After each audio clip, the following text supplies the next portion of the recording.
우리 예수 믿는 사람 누리게 되는, 맛보게 되는 축복이, 특권이 여러 가지가 있지만 이제 그 중에 하나는 저는 이제 우리가 더 이상 외롭지 않은 사람이 된 것이라고 생각합니다. 그렇죠? 우리 안에 누가 계시죠? 하나님이 와 계세요. 그분은 오늘 본문에 보니까 영원토록 떠나지 않는다고 했어요. 내가 영원토록 세상 끝날까지 너와 함께하리라, 주님의 약속이거든요. 그 약속이 이루어져서 우리 안에 그 약속하신 성령이 오셨습니다. 그 주님이 나와 항상 함께 하시기 때문에 이제 우리는요, 혼자 있을 시간이 없어요. 그래서 외로울 이유가 없는 사람이 바로 성도의 삶인 줄로 믿습니다. 여러분, 우리 주변의 세상에 혼자 사는 분들을 보세요. 그런 분들 계시잖아요. 보면요, 삶에 생기가 없습니다. 여러분, 인간은요, 함께 살도록 지어졌어요. 그렇죠? 우리가 힘들고 어려울 때 뭔가 내 마음을 털어놓을 수 있는, 의논할 수 있는 상대가 있어야 되고요. 나를 도와줄 사람이 필요한데 그럴 사람이 없어서 늘 혼자 고민해야 되고 늘 혼자 골치를 썩여야 되는 그런 분은 정말 불쌍한 분이죠. 불쌍한 분이죠. 꼭 힘들 때만이 아니고요. 우리가 기쁜 일이 있을 때도 기쁨을 함께 나눌 수 있고 그 내 얘기를 뭔가 좀 들어줄 수 있는 그런 사람을 우리는 필요로 합니다. 그 좋은 일이 생겼는데도 이야기할 사람이 없으면요, 같이 기뻐할 사람이 없으면 비극이죠, 비극. 그렇죠? 행복은 나눠야 더해지는 것이고요, 슬픔은 나누면 덜어지는 것입니다. 자, 근데 우리 성도들에게는 우리가 어려울 때 항상 나를 떠나지 않고 나와 같이 계시면서 내 얘기를 들어주시고 나와 함께 하시고 우리를 도와주시는 그런 분이 옆에 계시는데 그분이 누구라고요? 그분이 성령님이라는 거예요. 성령님. 그래서 우리 그리스도는 혼자가 아니고 외로울 필요가 없고, 여러분, 이게 얼마나 우리에게 축복이 되고 힘이 되고 위로가 되는 사실인지 몰라요. 자, 여기 계신 우리 모두는 날마다 이 복을 누리시는 성도가 되기를 축복합니다. 자, 그래서 우리가요, 신앙생활 할 때 성령님에 대해서 여러분 잘 아실 필요가 있어요. 성령님, 그분이 누구신지. 성령님이 누구십니까? 어떤 분은 성령님을요, 어떤 능력이나 파워로 아시는 분이 있는데 아닙니다. 그분은 인격이세요. 인격. 성령님은 인격체이시기 때문에 우리와 똑같이 생각하시고 느끼시고 그분이 원하시고 때로는 근심도 하시고, 자, 이런 인격을 가지신 분이 우리 안에서 나와 늘 함께 계시면서 우리를 도우시고 인도하시고 우리를 살피신대요. 자, 이 분을 가리켜서 예수님은 오늘 본문에 보니까 보혜사라고 말씀하신, 보혜사. 우리 16절로 가볼까요? 우리 16절 제가 다시 읽습니다. 내가 아버지께 구하겠으니 그가 또 다른, 누구를요? 또 다른 보혜사를 너희에게 주사. 언제까지요? 영원토록 너희와 함께 있게 하리라 그랬어요. 여기 보혜사라는 말이 나오는데요, 이게 어려운 한자 말이죠. 한자. 보자는요, 보호한다 할 때 보자예요. 보호한다 할 때. 해자는요, 은혜 해자입니다. 은혜할 때 해자고요. 사자는 선생님 사자예요. 그러니까 보혜사는 풀면 어떤 분이냐면요, 우리 옆에서 우리를 도와주시고 보호하시기 위해서 내 안에 와 계신 선생님이시라는 뜻이에요. 선생님. 하나님이요, 우리 삶을 지도하시기 위해서 선생 되시기 위해서 우리 안에 오셨다는 거예요. 생각만 해도 든든하지 않습니까? 그분이 내 옆에서 나를 도와주시니까 어려운 일 당할 때도 여러분 걱정할 필요 없어요. 길을 몰라 헤맬 때도 걱정할 필요 없어요. 우리를 바로 인도해 주시는 성령님이 계시니까. 잘못된 길을 갈 때 걱정할 필요 없어요. 우리를 위해서 속상해 하시고 또 때로는 책망하시고 충고하시는 그분이 나와 함께 계시니까. 여러분, 우리가 힘들고 낙심된 일이 있을 때도 걱정할 필요 없어요. 우리 안에서 위로하시고 내 마음을 아시고 나를 격려하시고 일으켜 주시는, 손잡아 주시는 그 성령님이 내 안에 계시기 때문에.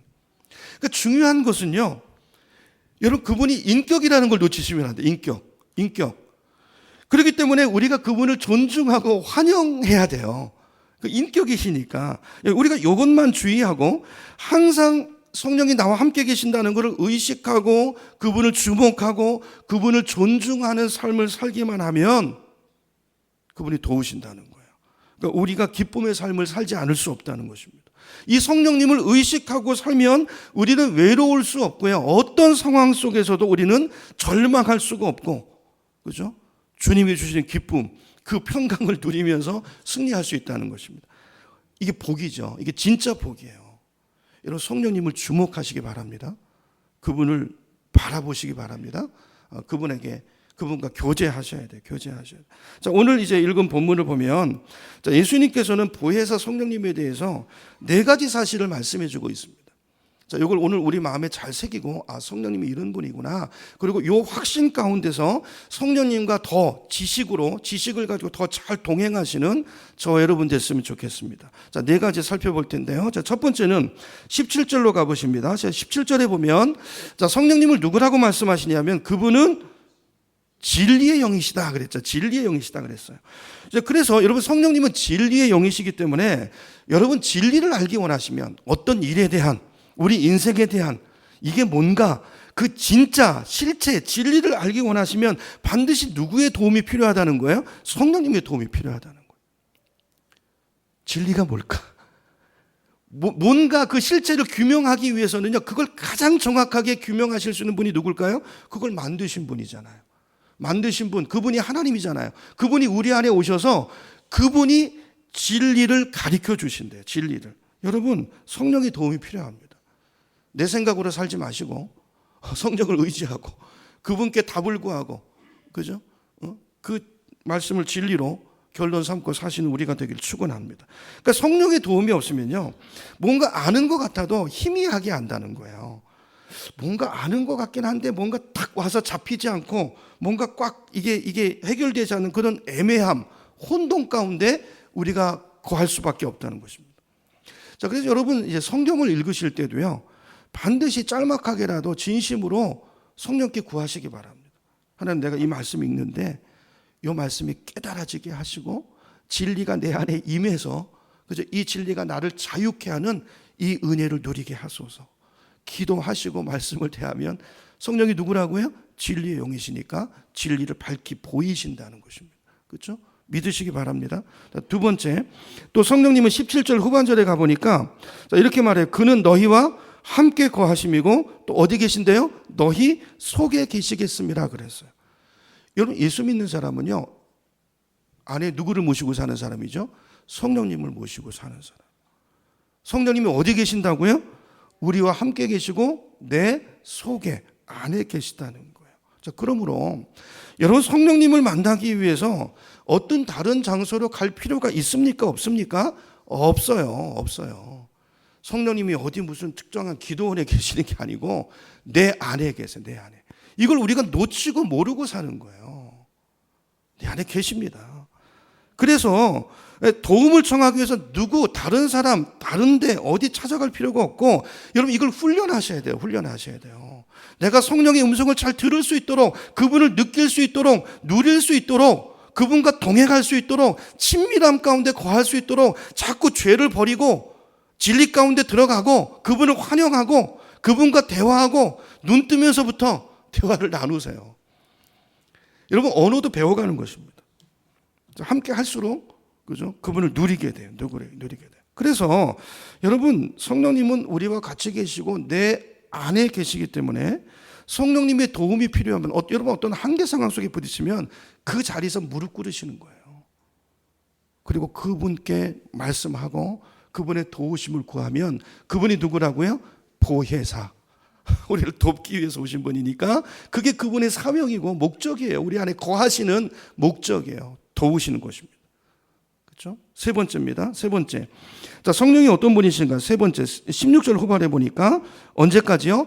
영원토록 너희와 함께 있게 할 것이다. 그래. 주님의 약속입니다. 약속. 천국 갈 때까지 걱정하지 마세요. 그분 떠나지 않습니다.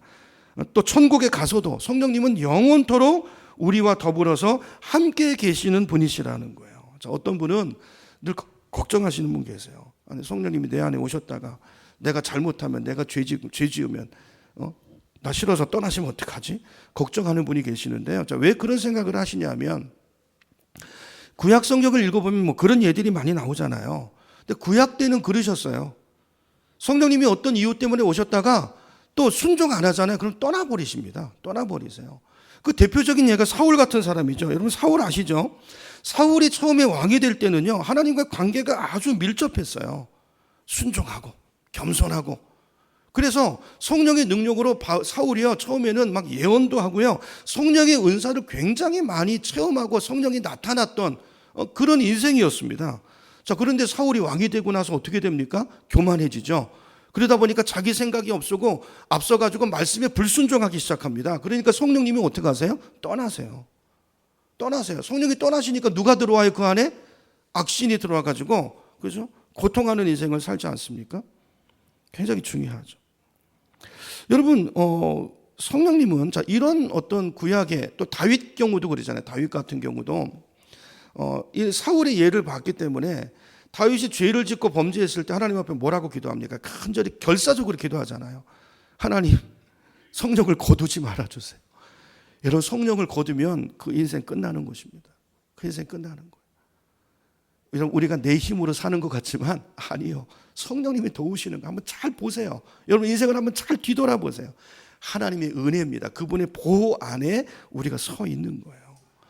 여러분, 이런 이제 구약의 말씀들 때문에 우리가 그런 염려할 때가 있잖아요. 아, 성령님이 우리가 순종할 때 내 안에 계시지만 내가 불순종하면 날 떠나시지 않을까? 자, 걱정하는 분이 있는데요. 아닙니다.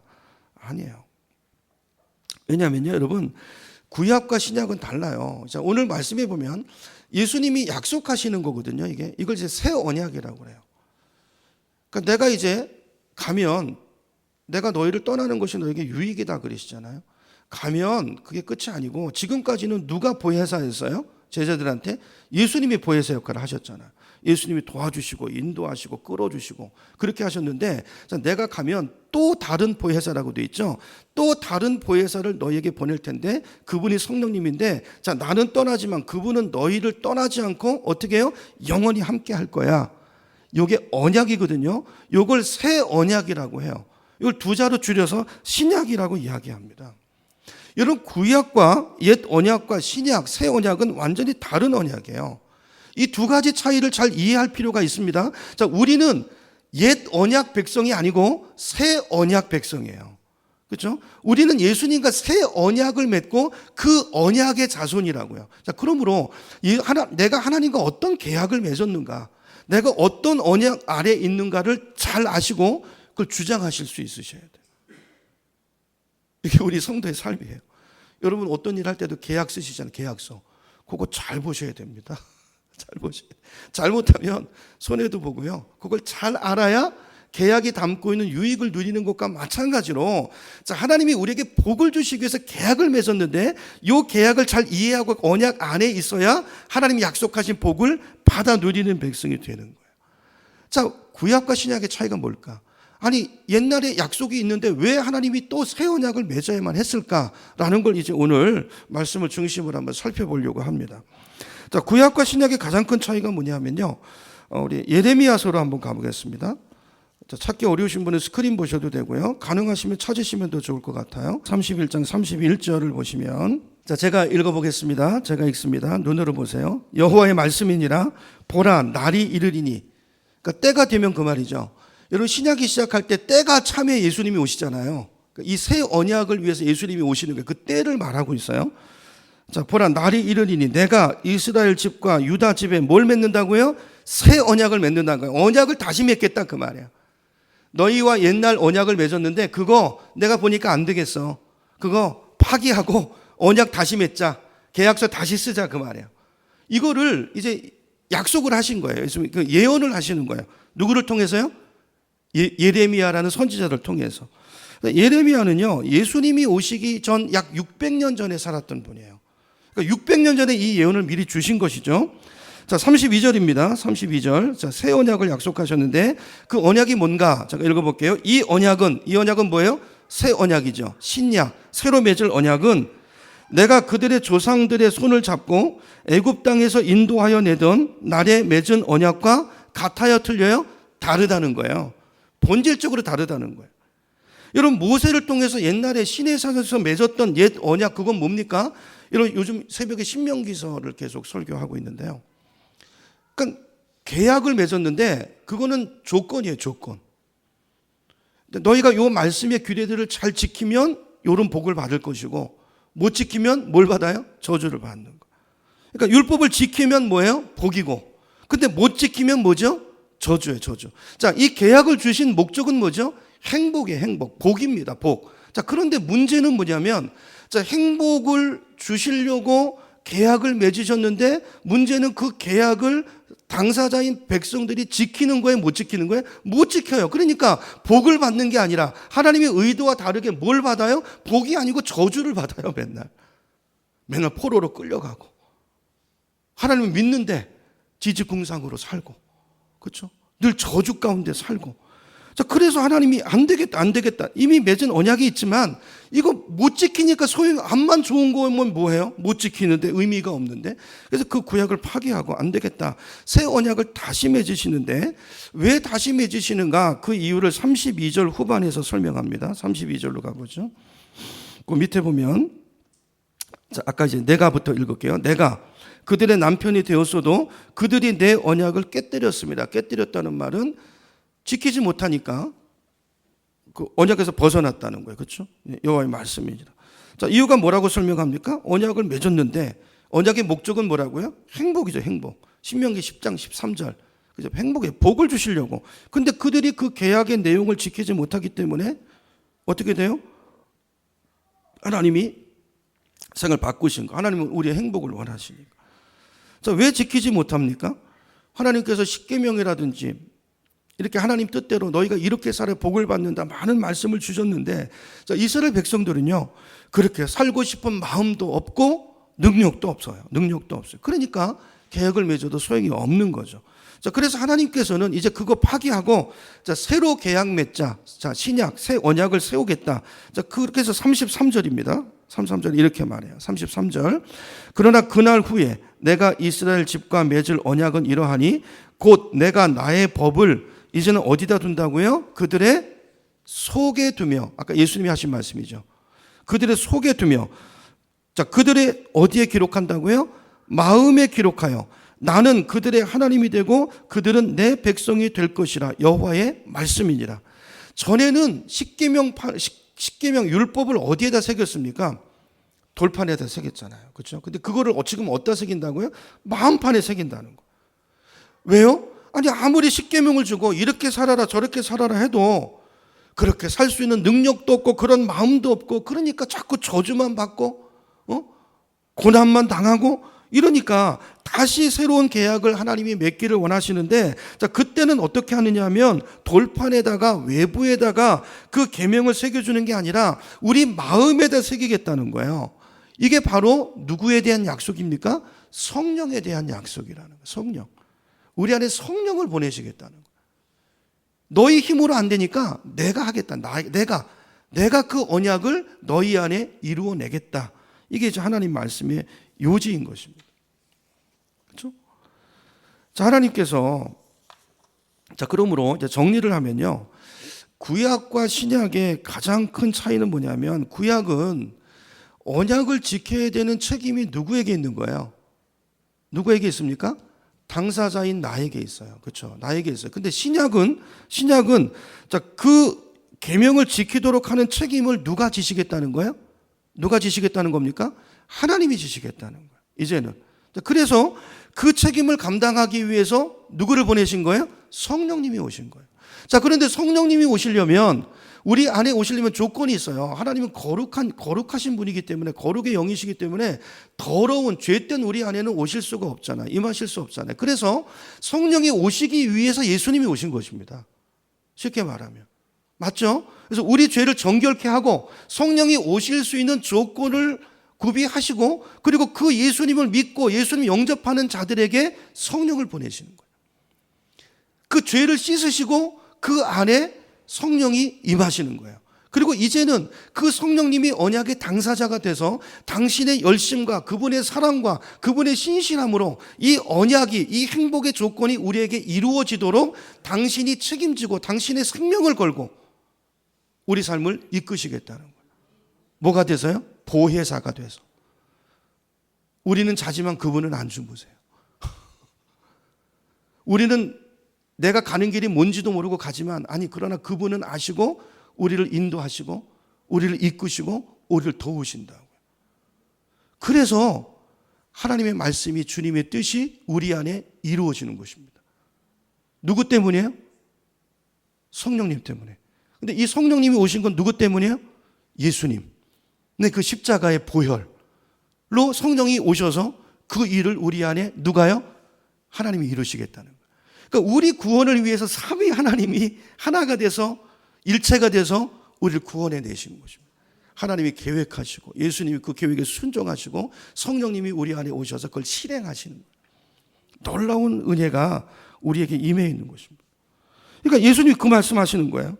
성령께서 내가 떠난다고 하니까 제자들이 막 불안하잖아요. 걱정하지 마. 나는 지금 가지만 내가 가면 그 예레미야를 통해서 약속하신 그 새 언약, 내가 이 언약을 맺고 가는 거야. 그러면 그 언약의 당사자인 성령이 와서 그분이 보혜사가 돼서 너희 삶을 이끌 거야. 여러분, 이게 복음이에요. 이게 복음입니다. 이게 기쁜 소식이에요. 아까 이 기쁨 그랬는데요. 그 기쁨이 뭐냐면 성령이 우리 안에 오신 게 이게 우리 기쁨인데요. 이제 걱정하지 않으셔도 돼요. 중요한 건 그분을 주목하시고 그분을 의지하시는 거예요. 그 전에 예수님을 영접하고 환영하셔야 돼요. 그러면 예수님 영접하는 자에게 성령이 쑥 오세요. 성령이 쑥 보내신다고요. 그때부터 그분이 우리의 주인이 되시고 내 실수에도 불구하고 우리를 이끌어 가시는. 그렇죠? 여러분,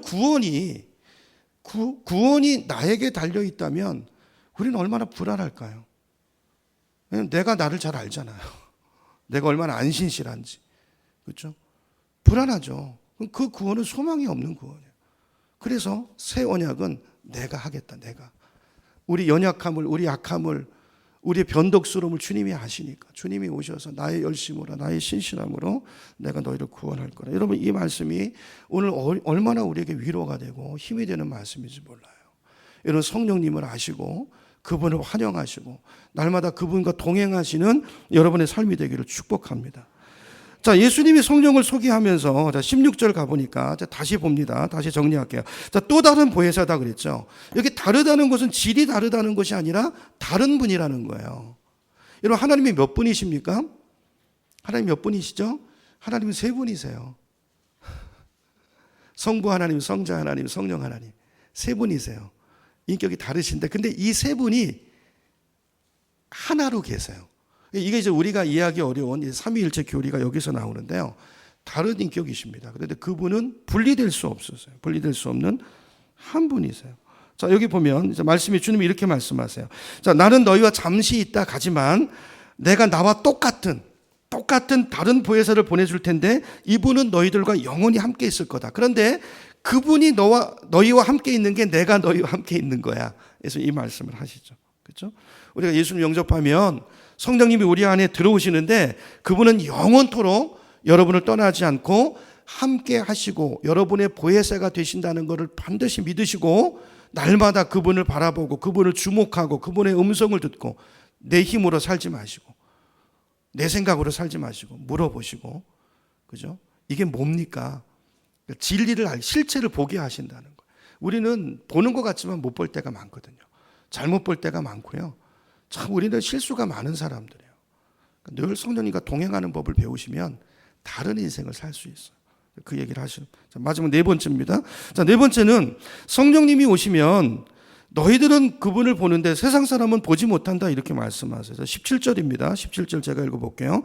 그는 진리의 영이라 세상은 능히 그를 받지 못하나니 이는 그를 보지도 못하고 알지도 못합니다. 그러나 너희는 그를 아나니 그는 너희와 함께 거하심이요 또 너희 속에 계시겠습니다. 여러분, 성령이 오시면 성령의 나타남이 있어요. 그걸 통해서 아는 거예요.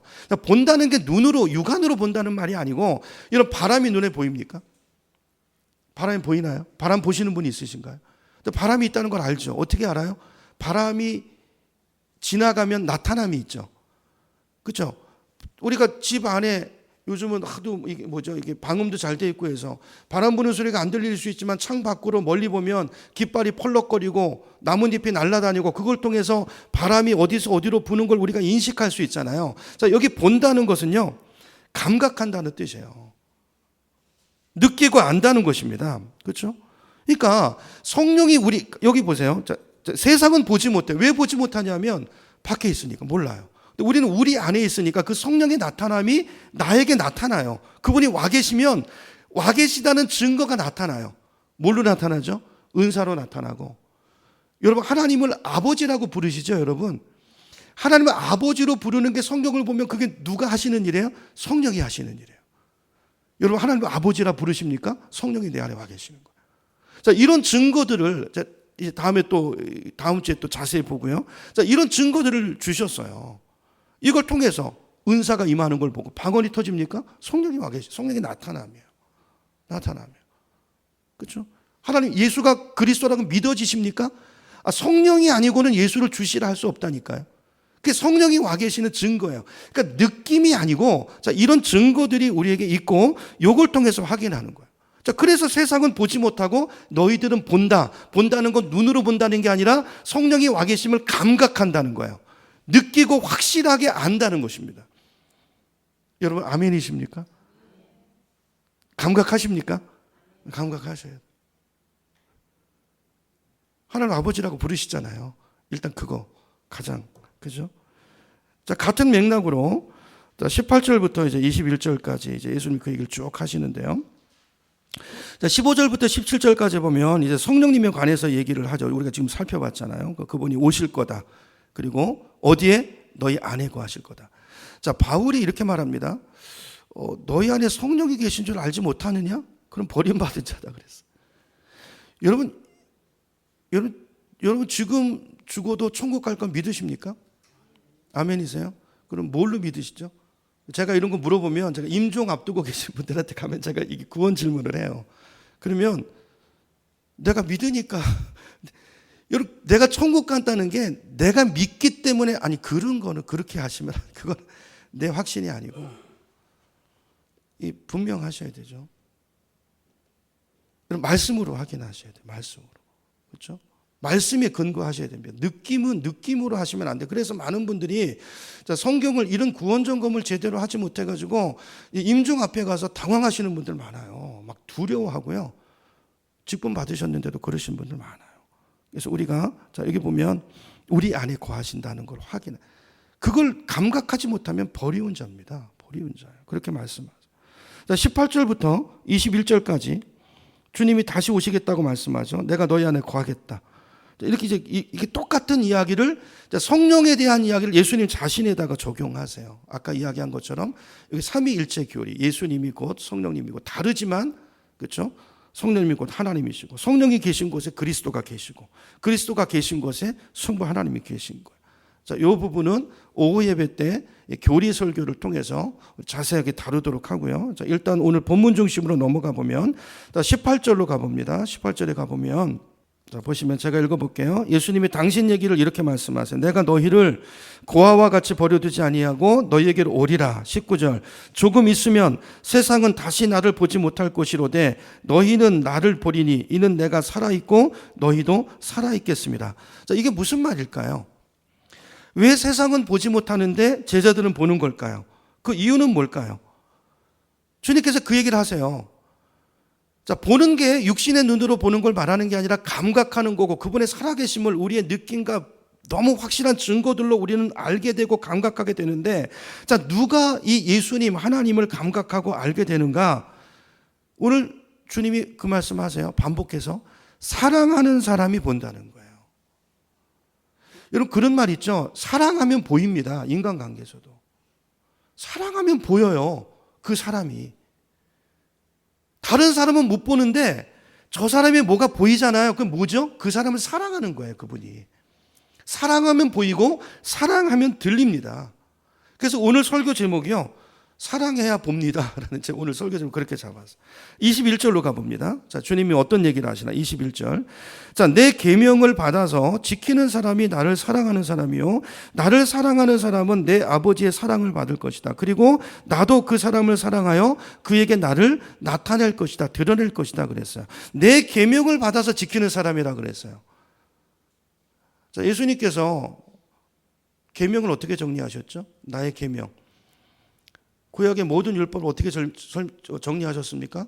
첫째는 하나님을 마음과 뜻과 정성을 다해서 하나님을 사랑하라 그랬죠. 둘째는 이와 같으니, 그러니까 1계명과 2계명은 다른 계명이 아니고 같은 계명이라는 거죠. 둘째는 이와 같으니 이웃을 어떻게 하라? 내 몸과 같이 사랑하라. 그러니까 모든 성경 말씀, 율법, 계명을 정리하면 첫째 위로 하나님과의 관계고 옆으로 이웃과의 관계예요. 하나님 사랑과 이웃 사랑인데 이걸 하나로 정리하면 뭘까요? 하나님 사랑일까요? 이웃 사랑일까요? 하나로 정리하면 이웃 사랑이라는 거예요. 이웃 사랑. 하나님 사랑은 추상적이고 보이지 않잖아요. 근데 이 두 개가 같다고요. 자, 그러므로 하나님을 사랑한다는 걸 뭘로 보이는 걸로 어떻게 확인할 수 있는가? 이웃을 사랑하는 걸로 확인할 수 있다는 거예요. 이웃을 사랑하는 거. 그러니까 이 말을 바꿔서 말하면 이웃을 내 몸처럼 정말 사랑하는 사람, 그 사람이 누구를 사랑하는 사람이에요? 나를 사랑하는 사람이고 그 사람을 하늘 아버지가 사랑할 것이고 나도 그 사람을 사랑하여 그에게 나를 드러낼 것이라는 거예요. 여러분, 계명을 주신 이유가 뭐라고요? 행복이라고 그랬죠. 우리 행복. 하나님의 소원은 우리 행복입니다. 우리 행복을 위해서 계명을 주시는 거지 우리를 억압하게 주시는 게 아니에요. 이스라엘 백성이 그걸 오해했잖아요. 그렇죠? 그게 아니고 그래서 그걸 몸으로 보여주시기 위해서 내가 너희를 사랑한 것처럼 너희도 사랑하라. 사랑이 뭔가를 가리키기 위해서 예수님이 육신의 몸을 입고 오셔서 죽으신 거예요. 사랑은 이런 것이다 라는 것을 보여주신 거예요. 그리고 사랑은 가룟 유다를 사랑함을 통해서 베드로를 사랑함을 통해서 예수님의 사랑함이 어떤 사랑인가 그리고 너희가 해야 될 사랑이 어떤 사랑인가를 규정해 주시고 그걸 지키는 사람이 나를 사랑하는 사람이라는 거예요.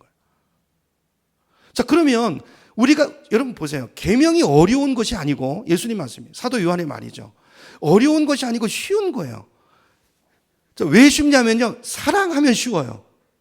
아멘이십니까? 사랑하지 않으니까 어려운 거예요. 부부관계도 사랑하면 상대방의 여러분 계명을 지킨다는 건 상대방에 순종한다는 거거든요. 아내를 사랑하면 아내에게 순종합니다. 아내의 말을 존중하고 그 말을 존중하고 그 말을 들어주고 그 요구를 들어주는 사람이 됩니다. 사랑하면 말이죠. 예수님이 오셔서 죽으셨다고요. 나를 위해서.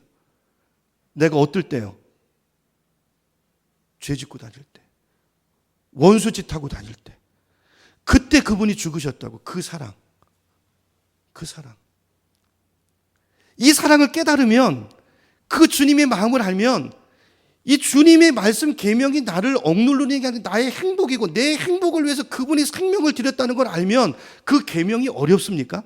여러분, 내 이웃을 사랑하는 게 누구를 위한 거예요? 그분을 위한 게 아니고 나를 위한 거라고요. 내 행복. 이웃을 그렇게 사랑해 보세요. 내 인생에 행복이 옵니다.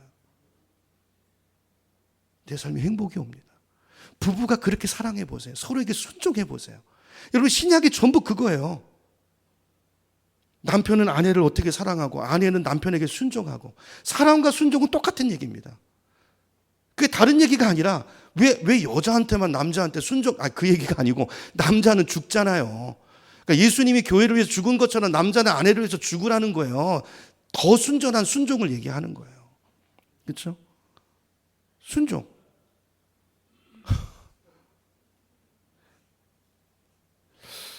여러분, 우리가 신앙생활 하면서 그런 마음들이 있잖아요. 하나님 한번 봤으면 얼마나 좋을까. 예수님 한번 보고 싶다. 저 너무 보고 싶거든요. 이런 소원이 우리에게 다 있잖아요. 근데 우리가 보기를 원하십니까? 볼 수 있어요. 있다는 거예요. 근데 우리가 성령님과 예수님을 보려면 어떻게 해요? 그분을 사랑하면 보인다는 것입니다. 내 옆에 있는 사람한테도 예수님이 보이고 그 어려운 상황 속에 있는 그 사람과 함께하는 예수님이 보이고 그래서 예수님의 이 말씀이 생각나서 그 말씀에 순종해서 그분을 사랑하는 사람이 되고 그게 주님과 연애하는 게 되고 여러분 이쯤 되면 정신 나간 사람이죠. 그래야 사랑하는 거예요. 여러분 사랑해 보셨습니까? 처음인 것처럼 표정을 짓고 사랑해 보셨습니까? 제가 제 아내를 만나고 사랑에 눈이 띄어가지고요. 거의 반 정신이 나갔었어요. 그 전까지 저는 참 열등감이 많아가지고요. 대학교 4년 다니면 미팅 한번 못 해봤거든요. 너무 수줍음이 많고 그 앞에 가면 이게 그랬는데 저희 교회 제가 전도사 때인데 한 장로님이 이제 저를 이제 중매하시려고 애를 하여튼 제가 하도 그런데 관심이 없으니까 그 중매 선다고 그러면 장로님 저 안 갑니다. 이러니까 최전도사 식사 한번 하자고 갔더니 이제 사모가 앉아있대. 그래서 이제 만났는데요. 첫눈에 반했어요. 첫눈에. 그러고 나서부터 6개월 동안 저도 몰라요. 사역이 끝나면 그냥 집 앞에 가 있어요. 그 집 앞에서 기다리는 거예요. 기다리는 거예요. 6개월을 그렇게 6개월을. 그러니까 담임 목사님이 저희 부모님을 부르시더라고요. 빨리 결혼시키라고. 사역이 안 된다고. 그래서 6개월 만에 결혼했어요. 6개월 만에. 여러분 사랑하면 순종합니다. 상대방에 대해서. 그렇죠? 예수님이 오늘 이제 칼럼에도 이제 적어놨는데요. 여러분 예수님이 순종하셔서 우리의 구원이 이루어진 거예요. 순종하심으로. 여러분 순종이 중요합니다. 순종이 제사보다 낫습니다. 100번 예배를 드리고 그 삶 속에 순종이 없는 사람은 하나님을 믿는 거 아닙니다. 믿음과 사랑은 동의어예요. 그리고 사랑과 순종이 동의어라고요. 믿으면 사랑하고 사랑하면 순종해요. 다른 말이 아니에요. 근데 자꾸 우리는 종교를 어떤 형식으로 만들어버려서 사랑이 없는 순종이 없는 믿음, 이건 거짓말입니다. 그리고 야고보가 그렇게 말하잖아요. 야고보서에 보면 허탄한 사람아, 너의 믿음이 아무 쓸데없는 헛것이라는 걸 너는 알지 못하느냐, 이렇게 말씀하세요. 여러분 이 책망이 오늘 우리에게 들려지는 책망이 아니도록 우리 삶에 다시, 여러분 예수님을 믿는다는 말이랑 나는 예수님을 정말 사랑합니다 이 말은 다른 얘기예요. 나는 내 아내를 믿습니다 이 말이랑 아내를 나는 정말 사랑합니다 이 말은 다른 말이라고요. 하나님은 우리와 사랑하기를 원하세요. 우리 안에 오셔서 함께 사시는 거예요. 신앙생활은 함께 사는 것입니다. 함께 사는 것입니다. 이제 우리 요한계시록 3장 20절을 보겠습니다. 요한계시록 3장 20절. 예수님 이렇게 말씀하세요. 보라, 내가 문 밖에 서서 문을 두드린다는 거예요. 누구든지 내 음성을 듣고 내 문을 열면, 마음의 문을 열면, 이게 뭐죠? 예수님 영접하는 거예요. 그러니까 믿는다는 게 추상적이잖아요. 믿는 게 뭐죠? 예수님께 마음을 여는 거예요. 그분을 받아들이는 거예요. 예수 그분의 인격을, 그분이 하신 모든 사역을 다 받아들이는 거예요. 믿고. 자, 그러면 그에게로 들어가서 그와 함께 어떻게 하고 먹고 그는 나와 먹을, 이게 신앙생활이라고요. 자, 우리가 문을 열면 그에게로 들어가는, 누가 들어옵니까? 누가 들어오죠?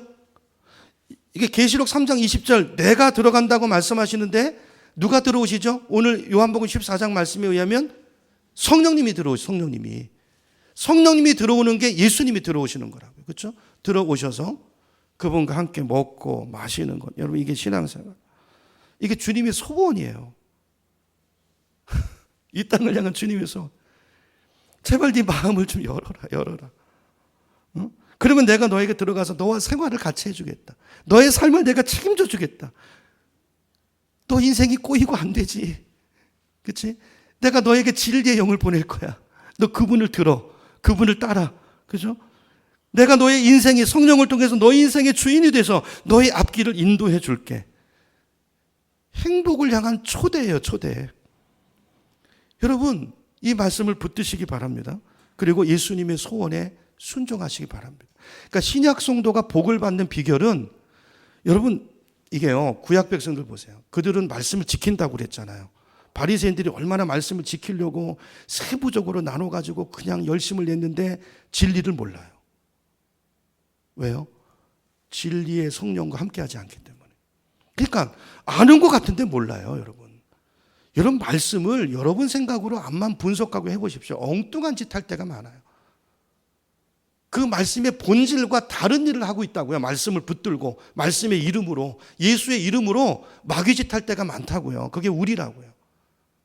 그러니까 여러분 신약, 이 새 언약이 우리에게 이루어지기 위해서 결정적인 역할을 하는 분이 성령님이라고, 성령님. 그래서 우리가 그 언약을 이루기 위해서 우리는 성령을 따라 살아야 돼요. 제 얘기를 잘 이해하셨으면 좋겠어요. 말씀을 따라 사는 걸로는 부족합니다. 그 말씀을 해석하고 그거를 보는 관점이 나에게 있다면 말이죠. 내 수준으로 말씀을 본다면 말씀의 본의를 벗어나서 엉뚱한 짓을 할 가능성이 99.9%, 아니 100%. 말씀의 저자이신 성령이 보혜사가 되시려고, 그 말씀의 진리를 오늘 내 삶에 내가 당해 있는 이 문제에 촉각하게 드러내시기 위해서 그분이 오셔서 우리를 지도하시겠다는 거예요. 그래서 그분의 인도를 따라서 하셔야 돼요. 말씀을 따라 사는 게 아니라 말씀을 따라 살려고 했던 구약 백성들이 실패했어요. 성령이 오셨고 이제는 성령을 따라 사셔야 돼요. 제 얘기를 잘 이해하셔야 됩니다. 정말이에요. 그렇지 않으면 여러분 신앙생활이 전부 엉터리일 수 있어요. 엉터리. 전부 내 생각, 내 욕심, 내 탐욕. 성령을 따라 사셔야 됩니다. 그렇죠? 오늘 이 말씀을 여러분 성령님이 중요합니다. 성령님이 정말 중요합니다. 오늘 성령님 우리 마음에 담고 오늘 예수님이 4가지 성령님에 대해서 말씀을 주셨는데 그 지식을 가지고 성령을 따라 성령 안에서 위로받으시고 자꾸 사람 보지 마세요. 사람 보지 마세요. 성령 안에서 위로받으시고 그렇죠?